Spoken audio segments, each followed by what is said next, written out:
We were doing a brand new strike, and I figured I might as well broadcast it because God only knows how long it's going to take, and I would like you guys to be able to see this even faster. So let's get this underway. So already it seems like one of our guys here kind of bit the dirt a little harder than he meant to. Oh, hey, now I'm starting to mess up here.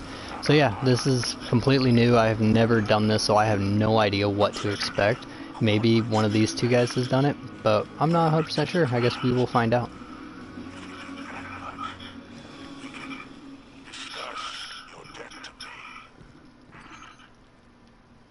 Alright, so the spider wants to discuss his debt at some point. Alright.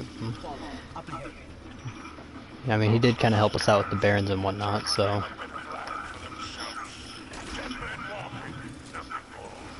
Once again, we are using the same loadout I used in the strike that you guys will see uploaded at some point today as well. And that's going to be the 10 paces, the subtle calamity bow, and a edge transit, grenade launcher.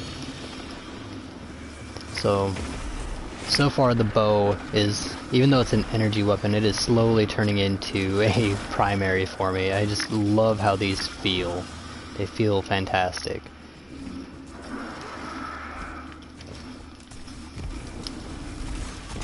And looks like this one's about taking on the Mindbender, so, or at least that's kind of the impression I'm getting, so I guess we'll find out if that's truly what it is or not.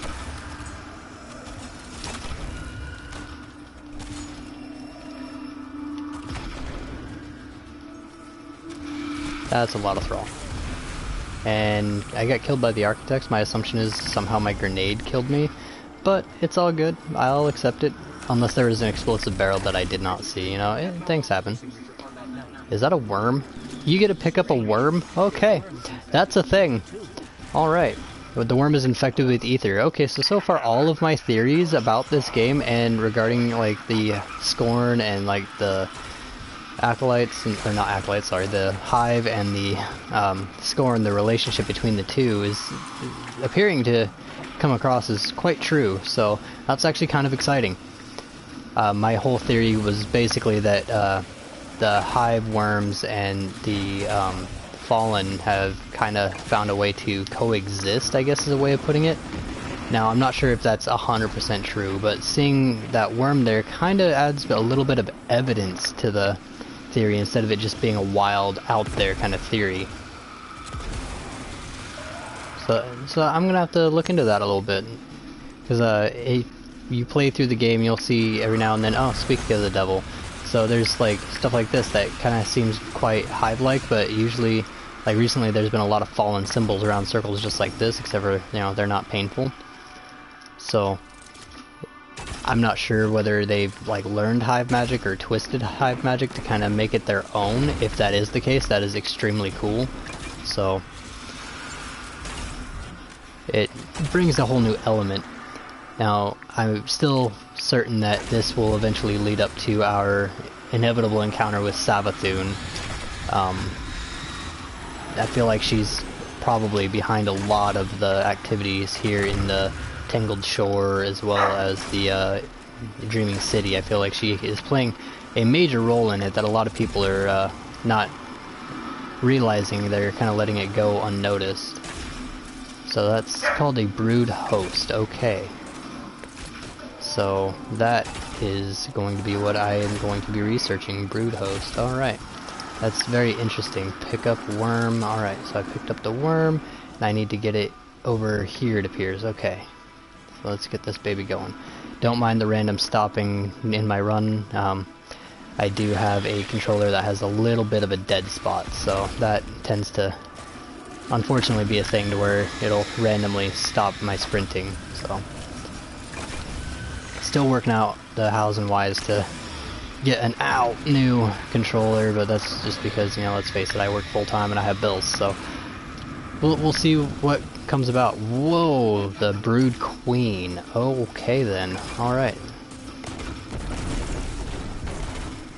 This is definitely not the direction I was expecting, but considering how apparently this is all, like all these worms have been infected with ether, makes it really curious. I can't help but think of the correlation between Destiny 1 with the splicers and experimenting on the high with Siva. So maybe it's something along those lines. The Fallen are experimenting on the hive worms, and that's why they are corrupted with ether, or rather the Scorn are. So this is a Revenant Ogre that we're fighting. Okay, that's nothing overly important, just a major ogre. Okay. Let's get rid of that Curse Thrall before he causes problems. Same thing with that Shrieker. That Shrieker's going to be a hindrance.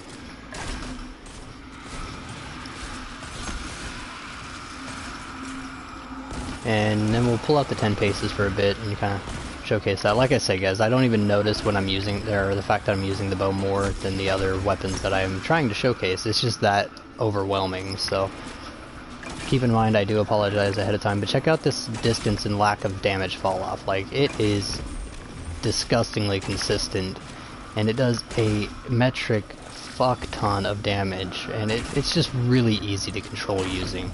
So let's go ahead and see if I can't get my invis here so I can go get that individual and revive him up a little bit. No, it looks like he already got him, okay. But anyways, like, here we are in my invis here, in the invis state. So the lovely part about being this new Night Stalker subclass is we get, if we get a precision kill while crouched, we get to go invisible for 9 seconds, which, if you've played Night Stalkers before, you know as well as anyone else that it is extremely vital that we have that. Oh, what the hell? Oh shit, there's spikes there. Okay. That's what I get for playing without vibration, is I was completely unaware that I was even getting hit for the most part. Good shield, Titan. Good shield, good shield. Alright, now back to business. Alright, cool. So here's that edge transit. Let's put in some work. So these ones are a bit harder to hit. Now, that time I did know that I was standing in it. I was just curious as to how much damage it takes at a time, and I am pleasantly surprised on how much damage it actually takes. So okay, that is definitely something to be reckoned with. So no playing in the evil spikes. Good rule of thumb.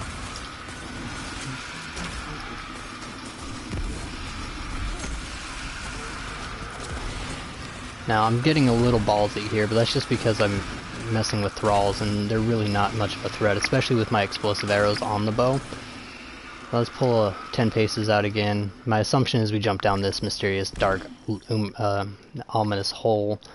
So, Anna, the Brood Queen. Okay, that is her name. So she's obviously going to be another thing that I research more into and see what she's all about. I'm really curious. Let's pick up that worm and let's deposit it to where we need to, right here. And then from what I've noticed is these guys tend to be blowing up recently, and it hurts really bad. So let's never stand by those ever again if we can help it. Alright, so here she is again. Alright.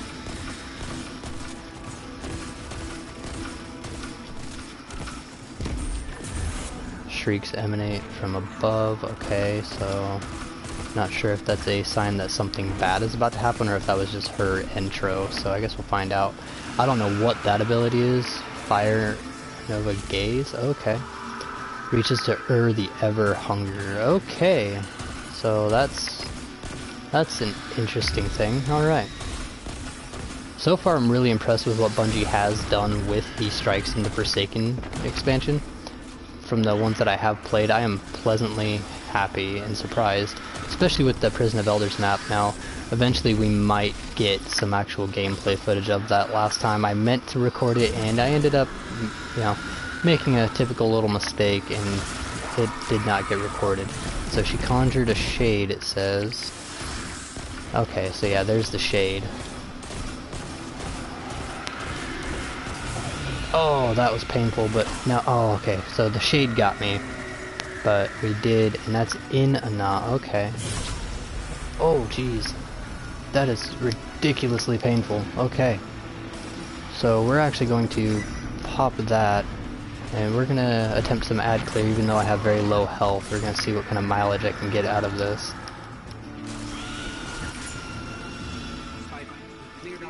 Alright, so it looks like that would be it. Yes, okay. So that was a very interesting strike, to say the least. Yeah, alright, that is definitely how that works. Alright, so I still got quite a bit of time, so I think I might as well just call the broadcast here, and I'll always stay recording, and you know, I'll piece together something for you guys that I will upload either later today or tomorrow. I know I'm still behind on a few videos that I promised you guys. An example, Gambit was one. I do have recordings of them, I just need to get them uploaded. So those will be coming, I assure you. I'm not going anywhere with them, I promise. Yeah, so that was a interesting strike. Kind of intense actually. Really smooth run though, for some odd reason. It just seems to, luck seems to be on my side recently. So, anyways, guys, this has been Sean with the Beardnekkid Gaming. So go ahead and like the video, hit subscribe, hit share. For honestly, that might help us out a lot more than you guys realize. We're still really small, so if you see the video and you like the video, hit that like button, that subscribe button, hit the bell so you get notified, and more importantly, share us around a little bit, get us out there. People love to see, people would love to see the content that we're covering. We're usually pretty good about covering it on top of things. Now, granted, we don't have the fancy footage, you know, editing or anything like that, but we're starting out, and from how I feel, I think we do a pretty good job. So, once again, guys, thanks for watching. Y'all have a wonderful day.